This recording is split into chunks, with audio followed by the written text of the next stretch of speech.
എല്ലാ ഭാഗവും ചേർന്നുകൊണ്ടുള്ള സമഗ്രമായ പരാമർശമാണ് അങ്ങയുടെ ഭാഗത്തുനിന്നുണ്ടായിട്ടുള്ളത്. പൂർണ്ണമായും അതിനോട് യോജിക്കുന്നു. വലിയ തോതിൽ കൂട്ടിച്ചേർക്കാനില്ല എന്താണ് വസ്തുത. വിശദമായി തന്നെ കാര്യങ്ങൾ അങ്ങ് വിശദീകരിച്ചിട്ടുണ്ട്. അങ്ങ് പറഞ്ഞതുപോലെ 2024 ജൂലൈ 30 പുലർച്ചെ വയനാട് ജില്ലയിലെ മേപ്പാടി പഞ്ചായത്തിൽ മുണ്ടക്കൈ ചൂരൽമല പ്രദേശത്തുണ്ടായ ഉരുൾപൊട്ടൽ സമാനതകളില്ലാത്ത മഹാദുരന്തമാണ് സൃഷ്ടിച്ചത്. ഒരു പ്രദേശമാകെ തകർന്നു പോകുന്ന സാഹചര്യമാണുണ്ടായത്. രാജ്യത്ത് ഇന്നുവരെ റിപ്പോർട്ട് ചെയ്യപ്പെട്ടിട്ടുള്ള ഏറ്റവും വലിയ ഉരുൾപൊട്ടലുകളുടെ ഗണത്തിൽപ്പെടുന്നതാണ് ഈ ദുരന്തം. ദേശീയ അന്തർദേശീയ തലങ്ങളിലെ ശാസ്ത്രജ്ഞർ ചേർന്ന് പ്രസിദ്ധീകരിച്ച ശാസ്ത്രലേഖനത്തിൽ മണിക്കൂറിൽ 100 കിലോമീറ്റർ വേഗതയിൽ 5.72 ദശലക്ഷം ഘനമീറ്റർ അവശിഷ്ടങ്ങൾ ഒഴുകിയെത്തിയെന്നാണ് കണക്കാക്കിയിരിക്കുന്നത്. 32 മീറ്റർ വരെ ഉയരത്തിലാണ് അവശിഷ്ടങ്ങൾ ഒഴുകിയെത്തിയത്. കാലാവസ്ഥാ വ്യതിയാനം മൂലം പ്രാദേശികമായി ഉണ്ടാകുന്ന അതിതീവ്ര മഴയാണ് ഈ ഉരുൾപൊട്ടലിന് കാരണമായത്.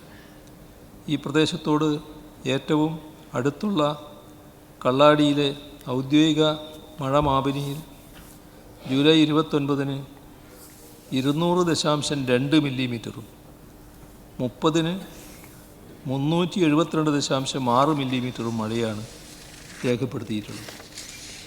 പുഞ്ചിരിമട്ടം, മുണ്ടക്കൈ, ചൂരൽമല, അട്ടമല എന്നീ സ്ഥലങ്ങളെ നേരിട്ട് ബാധിച്ച ഈ ദുരന്തത്തിൽ 231 ജീവനുകൾ നഷ്ടപ്പെടുകയും 47 വ്യക്തികൾ കാണാതാവുകയും ചെയ്തിട്ടുണ്ട്.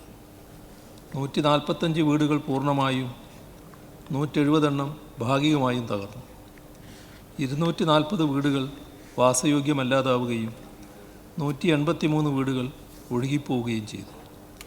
ശാസ്ത്രീയ പഠനത്തിൻ്റെ വെളിച്ചത്തിൽ വാസയോഗ്യമല്ല എന്ന് കണ്ടെത്തിയിരിക്കുന്ന സ്ഥലങ്ങളിലാകട്ടെ കൂടുതൽ വീടുകളുണ്ട്. കടകൾ, ജീവനോപാധികൾ, വാഹനങ്ങൾ, കൃഷി, വളർത്തുമൃഗങ്ങൾ എന്നിവയെല്ലാം ചേർന്ന് ചുരുങ്ങിയത് 1200 കോടി രൂപയുടെ നഷ്ടമെങ്കിലും മേപ്പാടിയിൽ ഉണ്ടായിട്ടുണ്ട്. സർ, ഇതേ ദിവസം തന്നെയാണ് കോഴിക്കോട് ജില്ലയിലെ വാണിമേൽ പഞ്ചായത്തിലെ വിലങ്ങാടിലും ഉരുൾപൊട്ടലുണ്ടായത്. കോഴിക്കോട് ജില്ലാ ദുരന്ത നിവാരണ അതോറിറ്റിയുടെ കണക്ക് പ്രകാരം 48 മണിക്കൂറിൽ 307 മില്ലിമീറ്റർ മഴയാണ് വിലങ്ങാടിൽ രേഖപ്പെടുത്തപ്പെട്ടത്. അവിടെ ഒരു വിലപ്പെട്ട ജീവനും വീടുകൾ, കടകൾ, ജീവനോപാധികൾ, വാഹനങ്ങൾ, കൃഷി, വളർത്തുമൃഗങ്ങൾ എന്നിവയും നഷ്ടപ്പെട്ടിട്ടുണ്ട്. അവയെല്ലാം ചേർന്ന് ചുരുങ്ങിയത് 217 കോടി രൂപയുടെ നഷ്ടമെങ്കിലും വിലങ്ങാടിൽ ഉണ്ടായിട്ടുണ്ട്. മനുഷ്യൻ്റെ ഇടപെടലുകൾ ഒട്ടും തന്നെ ഇല്ലാത്തതും വനത്തിനുള്ളതുമായ പ്രഭവ കേന്ദ്രത്തിൽ നിന്ന് കിലോമീറ്ററുകൾ അകലെയുള്ള പ്രദേശങ്ങളെപ്പോലും തകർത്ത് തരിപ്പണമാക്കിയാണ് മേപ്പാടിയിൽ ഉരുൾപൊട്ടി ഇറങ്ങിയത്.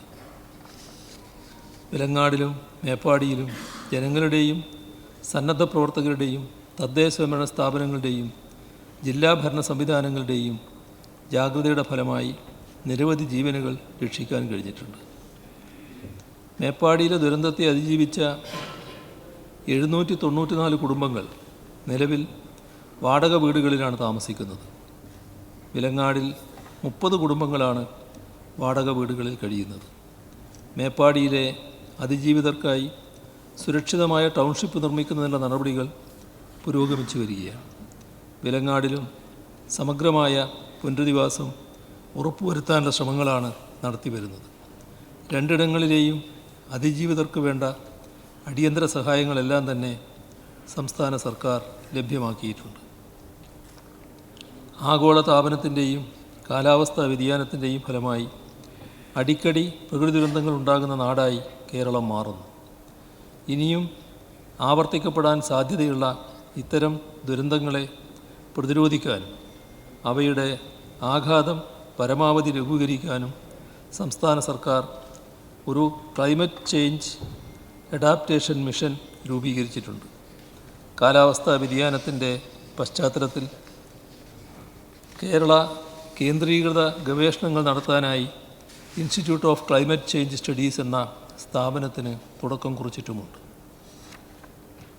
കാലാവസ്ഥാ പ്രവചനം ശക്തിപ്പെടുത്തുന്ന വിധത്തിൽ റഡാറുകൾ ഉൾപ്പെടെ കൂടുതൽ നിരീക്ഷണ സംവിധാനങ്ങൾ കേരളത്തിന് ലഭ്യമാക്കണമെന്ന് സംസ്ഥാന സർക്കാർ കേന്ദ്ര സർക്കാരിനോട് ആവശ്യപ്പെട്ടിട്ടുണ്ട്. ഉരുൾപൊട്ടൽ പ്രവചനം മെച്ചപ്പെടുത്തുന്നതിന് ദേശീയ ഏജൻസികളുടെ ഗവേഷണം ശക്തിപ്പെടുത്തണമെന്നും അവയുടെ പ്രാദേശിക കേന്ദ്രങ്ങൾ കേരളത്തിൽ ആരംഭിക്കണമെന്നും സംസ്ഥാന സർക്കാർ കേന്ദ്ര സർക്കാരിനോട് ആവശ്യപ്പെട്ടിട്ടുണ്ട്. അതേസമയം തന്നെ ശാസ്ത്രീയമായ ഭൂവിനിയോഗം സാധ്യമാക്കുന്നതിനും അപകട സൂചന മുൻകൂട്ടി നൽകുന്നതിനുള്ള പ്രാദേശിക സംവിധാനങ്ങൾ സജ്ജമാക്കുന്നതിലും ശ്രദ്ധ കേന്ദ്രീകരിക്കുകയാണ് സംസ്ഥാന സർക്കാർ. ഇതിനൊക്കെ പുറമെ ഇപ്പോഴുണ്ടായ ദുരന്തങ്ങളുടെ പശ്ചാത്തലത്തിൽ മേപ്പാടിയിലെയും വിലങ്ങാടിലെയും ഉരുൾപൊട്ടലുകൾ ശാസ്ത്രീയ വിശകലനങ്ങൾക്ക് വിധേയമാക്കി വരികയാണ്. ആഗോള താപനത്തെയും കാലാവസ്ഥാ വ്യതിയാനത്തെയും ഫലപ്രദമായി ചെറുക്കുന്നതിനും അവയുടെ ഫലമായി ഉണ്ടാകുന്ന ദുരന്തങ്ങളെ അതിജീവിക്കുന്നതിനും കേരളത്തിന് ശാസ്ത്രലോകത്തിൻ്റെയും കേന്ദ്ര സർക്കാരിൻ്റെയും ആഗോളതലത്തിലെ വിദഗ്ധരുടെയും പൊതുസമൂഹത്തിൻ്റെ ആകെയും പിന്തുണയും സഹകരണവും ആവശ്യമാണ് എന്ന് ഈ സഭ വിലയിരുത്തേണ്ടതുണ്ട്. ദുരന്തത്തെ അതിജീവിച്ചവരെ ചേർത്ത് പിടിച്ചുകൊണ്ട് അവർക്ക് കൂടുതൽ മെച്ചപ്പെട്ടതും സുരക്ഷിതവുമായ ഒരു ജീവിതം പുനഃസ്ഥാപിച്ച് നൽകാനുള്ള അശ്രാന്ത പരിശ്രമത്തിലാണ് സംസ്ഥാന സർക്കാർ ഇപ്പോൾ ഏർപ്പെട്ടിരിക്കുന്നത്. അത്തരം പ്രവർത്തനങ്ങൾക്ക് ഈ സഭ പൂർണ്ണ പിന്തുണ നൽകണമെന്ന് അഭ്യർത്ഥിക്കുന്നു. വയനാട്ടിലെ മേപ്പാടിയിലും കോഴിക്കോട്ടെ വിലങ്ങാടിലും ഉണ്ടായ ദുരന്തങ്ങളിൽ ജീവൻ നഷ്ടപ്പെട്ടവരുടെ കുടുംബങ്ങളോടുള്ള അനുശോചനം രേഖപ്പെടുത്തുന്നു.